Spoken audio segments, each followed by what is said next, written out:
महाभारत में धृतराष्ट्र अंधे थे, लेकिन उन्हें यह अंधापन पिछले जन्म से मिले थे। पिछले जन्म में उन्हें एक श्राप के कारण इस अंधेपन का शिकार होना पड़ा था। धृतराष्ट्र ने ही गांधारी के परिवार को मरवाया था, लेकिन क्यों मिला था उन्हें अंधे होने का श्राप और क्यों मरवाया था उन्होंने अपनी पत्नी गांधारी के परिवार को। आइए जानते हैं धृतराष्ट्र से जुड़ी कुछ ऐसी ही खास बातें।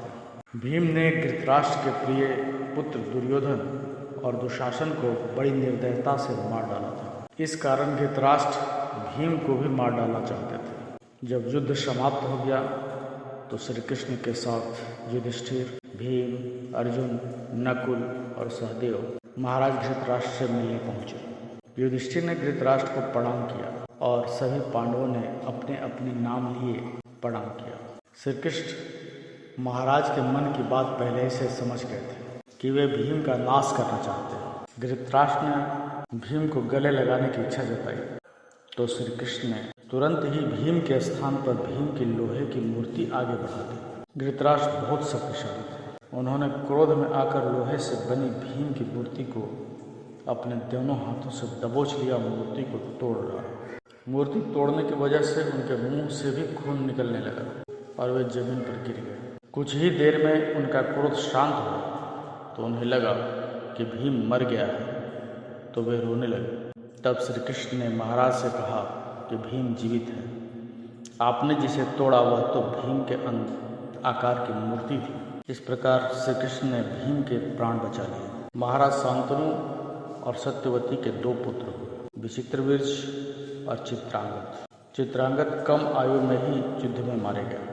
इसके बाद भीष्म ने विचित्रवीर्य का विवाह काशी की राजकुमारी अंबिका और अंबालिका से करवाया। भीम के कुछ समय बाद ही विचित्रवीर्य की भी बीमारी के कारण मृत्यु हुई। अंशिका और अवंतिका संतान ही थी। सत्यवती के सामने यह संकट उत्पन्न हो गया कि कौरव वंश आगे कैसे बढ़ेगा। वंश को आगे बढ़ाने के लिए सत्यवती ने महर्षि वेद व्यास से उपाय पूछा। तब वेद व्यास ने अपनी दिव्य शक्तियों से अंबिका और अंबालिका से संतानें उत्पन्न की थी। अंबिका ने महर्षि के भय के कारण आंखें बंद कर ली थी, तो इसकी अंधी संतान के रूप में धृतराष्ट्र। दूसरी राजकुमारी अंबालिका भी महर्षि से डर गई थी और उसका शरीर पीला पड़ गया था। उसकी संतान पांडु हुई। पांडु जन्म से ही कमजोर थे। दोनों राजकुमारियों के बाद एक दासी पर भी महर्षि वेद व्यास ने शक्तिपात किया था।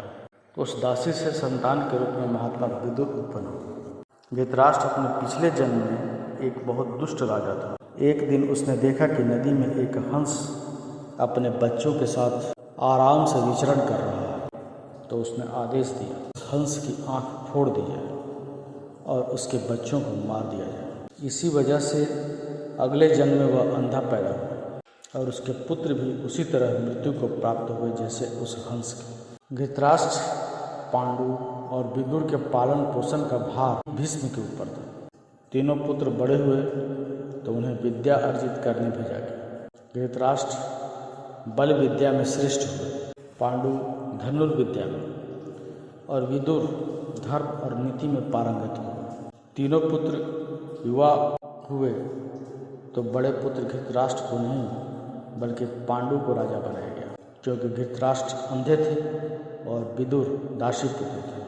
पांडु की मृत्यु के बाद धृतराष्ट्र को राजा बनाया गया। धृतराष्ट्र नहीं चाहते थे कि उनके बाद युधिष्ठिर राजा बने, बल्कि वे चाहते थे कि उनका पुत्र दुर्योधन राजा बने। इसी कारण वे लगातार पांडव पुत्रों की उपेक्षा करते रहे। धृतराष्ट्र का विवाह गांधार देश की राजकुमारी गांधारी के साथ हुआ था। गांधारी की कुंडली में दोष होने की वजह से एक साधु के कहे अनुसार उसका विवाह पहले एक बकरे के साथ किया गया था। बाद में उस बकरे की बलि दे दी गई थी। यह बात गांधारी के विवाह के समय छुपाई गई थी। जब धृतराष्ट्र को इस बात का पता चला तो उसने गांधार नरेश सुबाला और उसके 100 पुत्रों को कारावास में डाल दिया और काफ़ी यातनाएं दी। एक एक करके सुबाला के सभी पुत्र मरने लगे।